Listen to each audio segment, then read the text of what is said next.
C'est bon, tu peux leur dire. Rebonjour à toutes et à tous. J'ai eu un petit problème technique. Excusez-moi, c'est les aléas du direct. Donc, faut faire avec. Donc, pour ceux qui est en connexion, vous pouvez vous reconnecter. J'attends avec impatience vos questions. Je prendrai un plaisir à vous répondre avec toute honnêteté.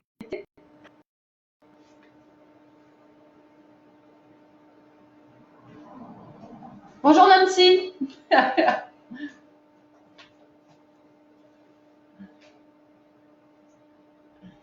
J'ai pas voulu écourter la conversation, mais voilà, le direct, on a les aléas du direct qui parfois sont un peu imprévus, mais on fait avec.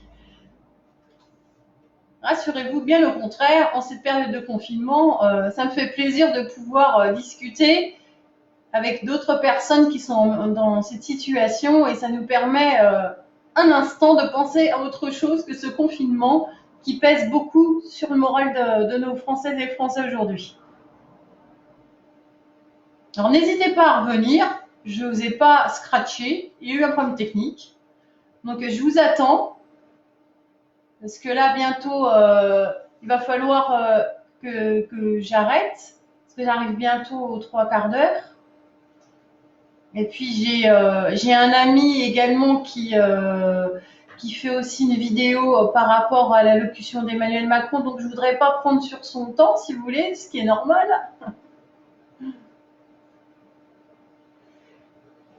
Salut Willy, à nouveau. L'hôpital, qu'est-ce que j'en pense?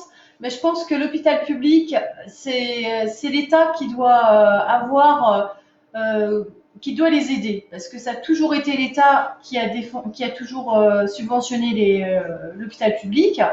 Et moi, l'hôpital public, je préfère depuis toujours me soigner à l'hôpital public parce qu'on s'est toujours très bien occupé de moi. Et comme je vous l'ai déjà expliqué lors de ma première vidéo, l'hôpital public, pour moi, c'est le lieu où on a toujours soigné les plus démunis.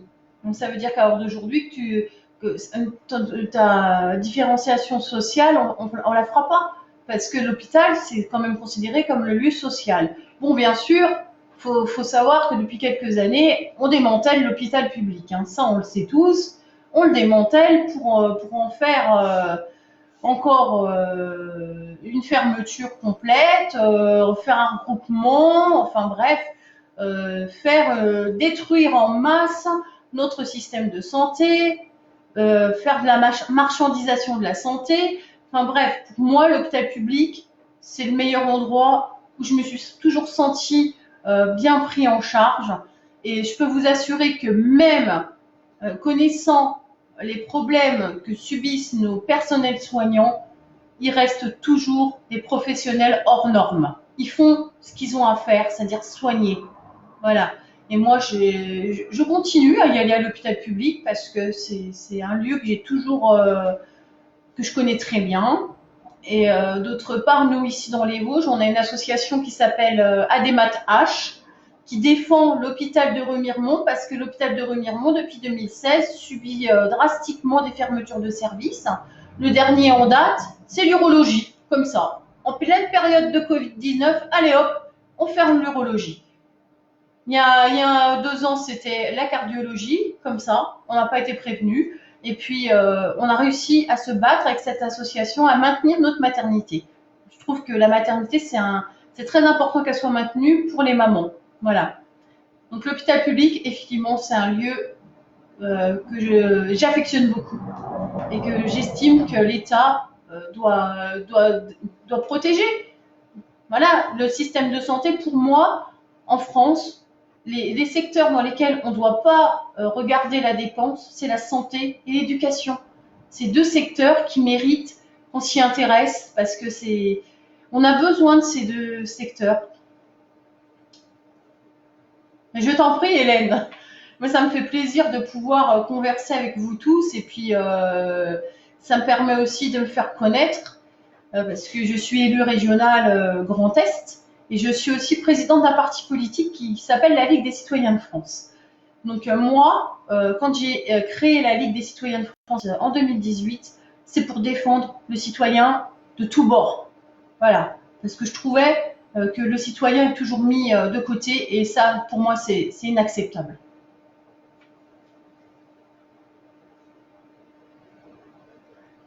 Coucou Sandrine. Merci Hélène. Bah, moi aussi, l'assistance publique, c'est un lieu pour moi qui est très important. Et les maternités aussi. On en a besoin parce que il y a beaucoup de drames encore. Il y a encore des mamans qui accouchent chez elles ou dans leur voiture ou en pleine route, qui sont obligées de s'arrêter. Et des fois, ça fait des drames. Hein. Donc, c'est aussi pour ça qu'il faut privilégier quand même que les maternités restent dans les hôpitaux, parce que si on commence à faire 100 km pour aller accoucher, ça va être compliqué. Puis ça va engendrer ça peut faire des morts encore. Et ça, c'est très grave. À l'heure d'aujourd'hui, il faut à tout prix qu'on donne la vie dans de bonnes conditions.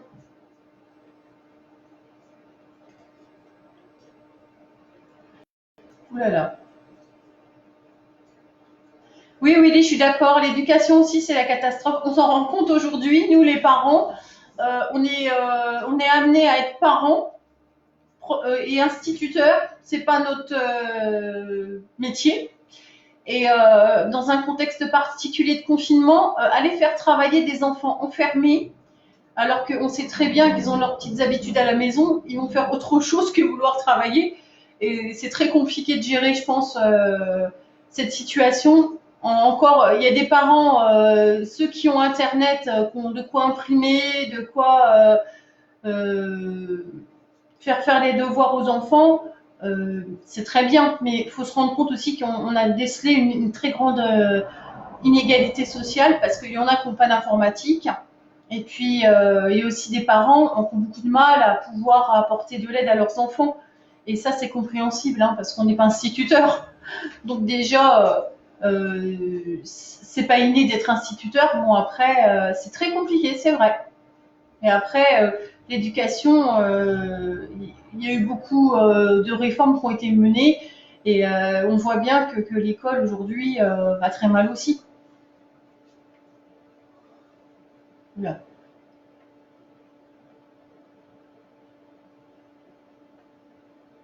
Alors Willy, pour répondre à ta question, non, je n'ai jamais mis les pieds dans les dômes. Mais c'est un de mes projets dans l'avenir, parce que moi j'aime beaucoup voyager, et j'aime bien savoir ce qui se passe autour de moi, parce que ça permet d'avoir une autre vision du monde, si je peux parler ainsi. Et parce que quelquefois, on est toujours en train de se plaindre en France, mais moi je pense qu'il y a d'autres continents, d'autres pays qui certainement ont de grosses difficultés aussi. Et je crois que voyager hors de la France, c'est aussi se rendre compte qu'on n'est pas si malheureux que ça en France, en métropole. Mais ce sera avec plaisir que, quand j'aurai l'occasion de venir, de te rencontrer et d'aller voir ce beau paysage des dom-toms qui met l'eau à la bouche. Hein. Et moi, j'aime beaucoup en plus la mer, hein, parce que ma première passion, c'était la plongée sous-marine. Donc c'est vrai que ce sera avec plaisir de découvrir tout cela.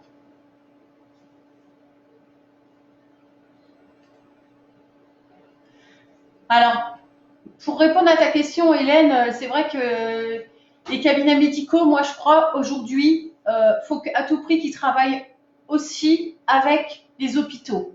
On ne peut pas laisser le côté privé être seul, et le côté public aussi. Ils ont besoin des uns des autres aujourd'hui. On s'en rend compte, parce qu'aujourd'hui, les gens sont allés plus consulter dans les hôpitaux publics que les hôpitaux privés. Pourtant, il y a eu beaucoup d'appels à ce niveau-là.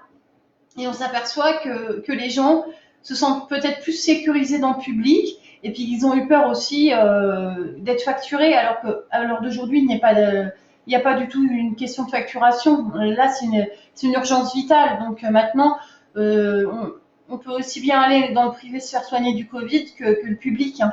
Ils sont très bien, je veux dire, ils ont le matériel suffisant pour pouvoir pallier à la crise. Hein. Bien au contraire, le privé peut apporter aussi son complément. Ça peut être une complémentarité pour l'hôpital public.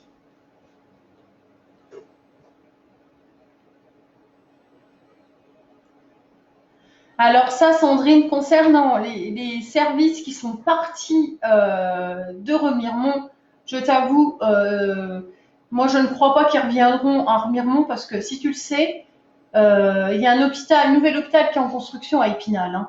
Donc on a très peur que malheureusement ils déshabillent Pierre pour habiller Paul. C'est-à-dire Remiremont, qu'on délocalise un petit peu les services et le personnel pour Épinal.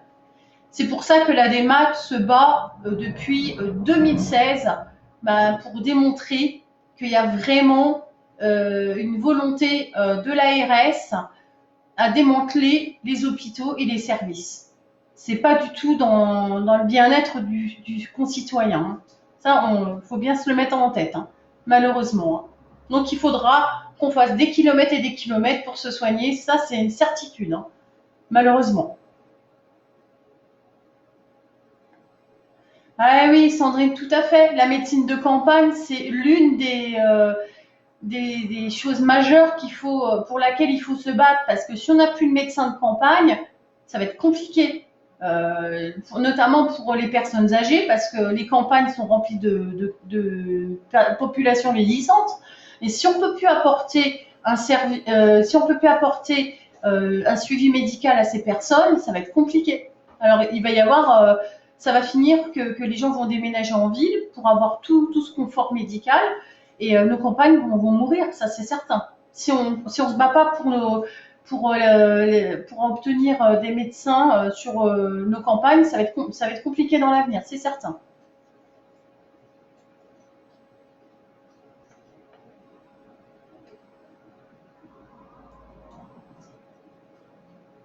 Ah, tu veux dire, pardon Willy, tu veux dire la Ligue? Bah, comme je t'ai expliqué, ça sera d'ici quelques temps, hein, parce que là pour le moment on est confiné et puis bon, comme tu le sais, un voyage, faut tout préparer. Pour le moment, c'est un peu compliqué, mais c'est prévu dans l'avenir, c'est certain. On se rend au dôme. La Ligue, oui, ira se rendre compte de ce qui se passe dans les dômes, c'est certain. Oui, bien sûr, Willy. Le privé apporte une meilleure réponse au traitement du soin, c'est certain, hein, parce que de toute façon, déjà, on paye hein, en privé, on paye déjà nos consultations, tandis qu'à l'hôpital public, si tu as une carte vitale et une mutuelle qui est conventionnée avec l'hôpital, automatiquement, tu n'avances rien. Voilà, c'est un des avantages. Bon, après, voilà, moi, je n'ai rien contre le privé. Hein. J'ai rien contre le privé, hein, hélas. Bonjour Kevin, effectivement, il y a une désertification médicale et de la ruralité qui est en train de s'organiser. On s'en rend bien compte que tout ça est mis en œuvre, hein. C'est sûr et certain. Et nos campagnes n'intéressent personne, c'est comme la Réunion, le petit caillou réunionnais qui n'intéresse personne. Mais faut pas oublier que nos campagnes ont été beaucoup oubliées par les politiques. On vise toujours les métropoles, mais on s'occupe jamais des gens à la campagne. Voilà, comme si on devait faire une différenciation sociale, alors que il y a beaucoup de choses à voir. Les campagnes apportent beaucoup quand même. Donc c'est vrai que là, il y a des réflexions à faire. La campagne, elle est aussi intéressante que la ville. Voilà, faut pas les oublier.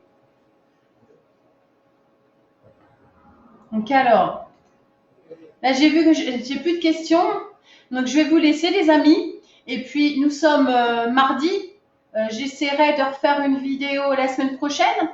Donc je regarderai au niveau planning comment je peux organiser cela. Et en tout état de cause, je vous remercie beaucoup. Vous êtes beaucoup plus nombreux que la première fois. Ça me touche énormément parce que je trouve que c'est important de pouvoir discuter, même si on ne se sent plus en démocratie. Pour moi, il est important de véhiculer que la démocratie, elle est quand même importante dans notre pays et que c'est comme le citoyen qui la dessine, cette démocratie. Bah, écoutez, je vous laisse et je vous dis à la prochaine fois. Je vous ferai savoir par ma page Facebook quand est-ce que je compte organiser mon prochain rendez-vous par vidéo Facebook. Pardon.